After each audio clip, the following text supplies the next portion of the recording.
I'm joined now by the Democratic State Auditor and candidate for governor of Iowa, Rob Sand. Rob, thanks for joining me. Yeah, thanks for having me. So first and foremost, people are going to look at the map as it stands and see Iowa and just say, this is a red state. In this upcoming election cycle, is Iowa a red state? Look, I'm sitting here today as a statewide elected official, as a Democrat. Of course, people in this state are willing to vote for Democrats. They've done it for me twice. In fact, for state level offices, there were two other statewide level candidates that picked up 49% of the vote in 2022. That's a state that still, out of 6 races, that would have been 3-3 for statewide state level races. So we were just 1% off of having the country's only evenly split delegation for state level offices. Yeah. If that 1% had happened, everybody all around the country would be saying, oh, wow, Iowa, they're still so purple. 3 Democrats, 3 Republicans. Why? How? But we don't tend to look at the numbers. We just look at sort of like red and blue, right. And that's where people make their assessment. We've also, I got to say, our Republican governor has had the highest disapproval rating in the country for 7 quarters in a row. We have had 4 special elections. All of them are in the top 10 overperformances by a Democratic candidate in the entire country. This is a state that was never all that one party to begin with, yeah. And is very frustrated with the party that has been governing it for 10 years. Can you explain why her approval rating has been in the negative for 7 straight quarters? I think a big piece of it is that the agenda that they have pursued since her reelection.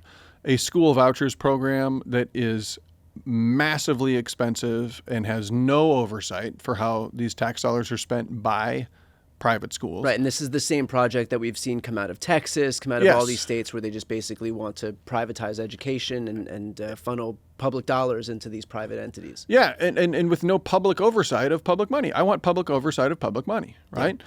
And this is in a state, too, where if you look at the Iowa State Quarter, it says foundation in education. We define ourselves as Iowans as being proud in our education system, right?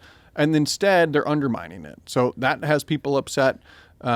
We also have now a 6-week abortion ban in the state of Iowa. Well, the folks who passed that and support it, when it was upheld by the Iowa Supreme Court by a single vote, they said, we're just getting started. So they want to go further. Yeah. And we've got the 49th worst economy in the country, according to the Philadelphia Federal Reserve, while we are 48th in personal income growth. So we're dealing with higher costs too, but we have less income growth to help with it. Yeah. And we're number 1 for cancer growth. Like, you name it.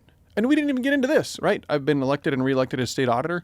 They changed the law for my second term to make it so that state agencies can hide misspent money from the auditor's office. Like, you look at what they've been doing since 2022, and it is a lot of stuff that you do when you have forgotten why you ever got into politics in the first place. You're not serving Iowans, you're serving special interest groups and insiders. So let's talk about farming a little bit, because that's been, at the forefront of the political conversation. To what extent, and I understand that maybe it might be overrepresented in the media, because when we hear these stories about the extent to which farmers have gotten screwed over by this administration's policies, by the trade wars, just as they did in 2017, getting screwed over again. And frankly, even after these trade wars end, it's not like the customers that had left are going to come right back. People find other supply That's chains, right. and they find other supply chains that are going to be consistent, especially when we are showing that we're Yes. not a consistent Yes. trading partner. So we hear these stories, and we often hear about these Iowa farmers, but to what extent is this a broad, pervasive problem in Iowa versus, maybe just the caricature of Iowa, and it's not really having that big of an impact there? I think some of that remains to be seen. We've seen so much start, stop with everything related to agricultural trade. It is a really hard time to be a grower, a producer, a farmer in the state of Iowa, because right now people are already trying to think about, like, okay, well, what am I going to do for next year? Or planning for next year. What is the market going to look like? Are we going to be trading with China? Are we not? Is it going to be worse? I think that folks who are connected to agriculture in the state of Iowa right now understand that the policies in place for tariffs are bad for agriculture. They would be hoping that at least the people that they elected to represent the state of Iowa itself would stand up for the state of Iowa. Yeah. And instead, you're seeing 4 members of Congress and our 2 U.S. senators Chuck Harris has been okay on this, but mostly they're all just saying, hey, whatever Donald Trump says, I think is a great thing to do, right? And that is really frustrating for people because they know that these are policies that are not what farmers want. They want to have markets. They want to be able to sell. And instead, a lot of this is going to be wasted. And we can't even trust the administration of this country to be honest with us. They said, "Oh, China's going to buy 12 million metric tons." China hasn't announced that. They've only bought a couple 100,000. Yeah. Meanwhile, Argentina is getting a bailout. Yep. And Argentinian beef growers are getting new markets. So this stuff, the policies that are being pursued are not good for Iowa, and the Republicans elected to represent the state of Iowa aren't even willing to say it. Can we talk about that for a moment? This idea that there was a promise, to farmers, to everyday workers, to blue collar Americans, that he felt their pain, that he would focus on those folks, and that he would usher in an America First agenda. Whether people who are watching and listening agree with that is beside the point. That's what he promised he would usher in. And not only have we not seen life get easier for these farmers, not only have we not seen because of his trade war, the supply chains break down to the point where farmers weren't getting access to any of their customers anymore. But despite this America First promise, we're actually funding the very competitors who are taking business away from American farmers. And so how is that landing with people that you've spoken with, and in particular people who may have voted for Trump, may have voted for Republicans in the past? Right. They're angry. But then the question becomes, okay, what is the alternative? And our job at this point, I think, is so many people, I think our system has us so divided from each other and so angry at each other. And there are too many people out there that want to look at someone that votes differently and say, oh, all of this is your fault. It's a terrible thing to say. What we need to be doing is saying, hey, these people aren't doing what they said they would do. Here's what I'll do. I'd love to have your support. I'd love to work together with you, right? I mean, I'm wearing our campaign slogan here today, right? Not bluer or redder, but truer and better. I'm going to tell you, I'm going to say it. I don't think either party, including my own, does a bang-up job of solving problems for ordinary Americans. I think that a two-choice system makes us easier to control, and when we're easier to control, we have a hard time getting served. I think most of us feel like we are trapped into voting for people rather than feeling like we have a real option and real choices in front of us. And I think that we should be ending the special legal privileges of both the Democratic and the Republican parties.